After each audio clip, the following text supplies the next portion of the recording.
ସାଙ୍ଗମାନେ good morning. ଆଜି ହେଲା ରବିବାର। ଦେଖନ୍ତୁ ମନ୍ଦିର ଫାଙ୍କା ଆଜି ବହୁତ। ଚାଲନ୍ତୁ ଯିବା ଦେଖିବା ଆମ ବଗିଚା ଆଜି ମନ୍ଦିରରେ କ'ଣ କ'ଣ କାମ ସବୁ ହେଉଛି ମୁଁ ଆପଣଙ୍କୁ ଦେଖାଉଛି।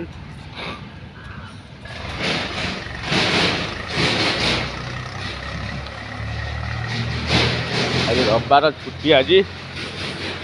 ଆଜି ମନ୍ଦିର ଫାଙ୍କା ଅଛି। ଦେଖନ୍ତୁ ସବୁ ଫୁଲ କୁଣ୍ଡ ଲଗା ହେଉଛି। ଏତ ଦେଖନ୍ତୁ ମାଟି ସବୁ ପଶିକି ଭିତରେ ଭରା ହେଇଛି ସବୁ।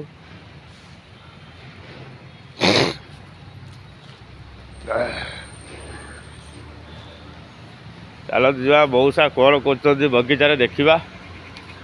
ଏଇ ଯେଉଁ ଗେଣ୍ଡୁ ଚାରା ସବୁ ଲଗା ହେଇଛି ଦେଖନ୍ତୁ କେତେ ସୁନ୍ଦର ଫୁଲ ଗଛଟି।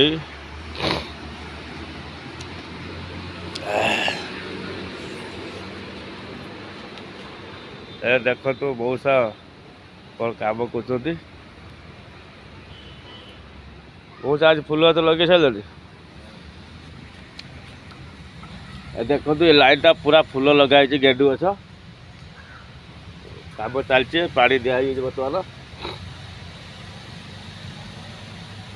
ସବୁ ନୂଆ ବର୍ଷକୁ ସବୁ ଫୁଲ ହେଇ ଫୁଟି ଯାଇଥିବ ବଗିଚା ଭିତରେ, ସବୁ ବଢ଼ିଆ ସୁନ୍ଦର ଦେଖାଯିବ।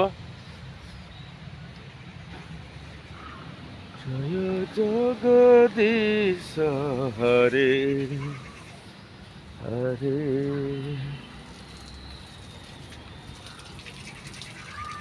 ଏ ମଉସା ପାଣି ଦେଉଛନ୍ତି। ମଉସା ରହିଲେଣି 15 ବର୍ଷ ହେବ ମଧ୍ୟରେ। ତାର ବଗିଚା ଦାୟିତ୍ୱ ତାଙ୍କର। ଯେମିତି ମା ପିଲାଙ୍କର ସେବା କରେ, ମଉସା ସକାଳୁ ଉଠିକି ତାର ଗଛ ସେବା କରେ। ସେ ପାଣି ଦେବା ପାଖରୁ କୁଡ଼ା କୁଡ଼ି ତାର ଔଷଧ ଖତ ସବୁ ସେ ତାର ବହନ କରେ। ମଉସା ଆଉ ଗେଣ୍ଡୁ ଗଛ ଲଗେଇବନି?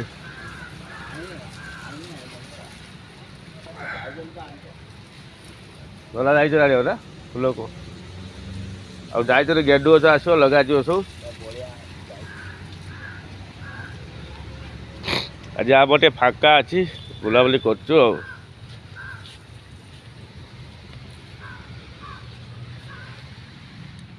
ଏ ଦେଖନ୍ତୁ ୟାତରେ ସବୁ ଫୁଲ ଚାରା ଆସିଥିଲା, ଫୁଲ ଗଛ ଛୋଟିଆ ଛୋଟିଆ କୁଣ୍ଡ।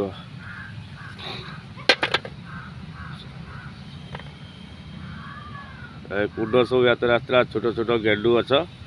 ଏ ଗେଣ୍ଡୁ ଗଛ ନାଁ କ'ଣ? କ'ଣ ପିତୁଳିଆ? ସେ କି ଫୁଲ?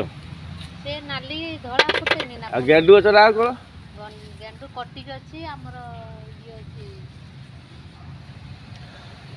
ଇଏ ଆମର ମନ୍ଦିରରେ ଖରକା ଖରିକି ଦାୟିତ୍ୱରେ ରହନ୍ତି। ମନ୍ଦିର ଚତୁଃପାର୍ଶ୍ୱ ଖରକା ଖରିକି ସକାଳୁ ରାତି ପର୍ଯ୍ୟନ୍ତ ଠାକୁର ଶ୍ରୀ ଜଗନ୍ନାଥଙ୍କ ସେବା କରନ୍ତି।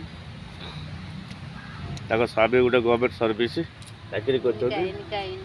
କୋଉଟା ଇନକା? ଆଜି କ'ଣ ଲଗାଯିବ? ଆଉ ପିତୁଳିଆ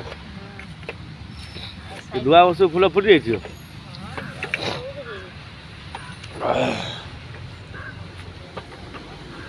ଦେଖନ୍ତୁ ଆଉ ମନ୍ଦିର ଆଜି ଫାଙ୍କା ଅଛି।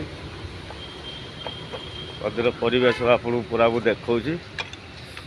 ଏପଟରେ ଅଛନ୍ତି ଜଗନ୍ନାଥ, ବଳଭଦ୍ର, ସୁଭଦ୍ରା। ଆଉ ଏପଟ ହନୁମାନ ଅଛନ୍ତି, ଦେଖାଉଛି ଆପଣଙ୍କୁ। ଦେଖନ୍ତୁ ଏପଟ ହନୁମାନ ମନ୍ଦିର ଅଛି। ଆଉ ଲକ୍ଷ୍ମୀ ମନ୍ଦିର ଏପଟ ତିଆରି ହେଉଛି। ତା ପଛକୁ ହଲ୍ ଅଛି, ଡାଇନିଂ ରୁମ୍ ଅଛି, ପ୍ରସାଦ ସେବନ ପାଇଁ ରୁମ୍ କରାଯାଇଛି, ସବୁ ଅଛି। ଆଉ ଏପଟ ମଣ୍ଡପଟା ଅଛି, ବାହାଘର ବର୍ତ୍ତମାନ ହେଉଛି ମଣ୍ଡପର।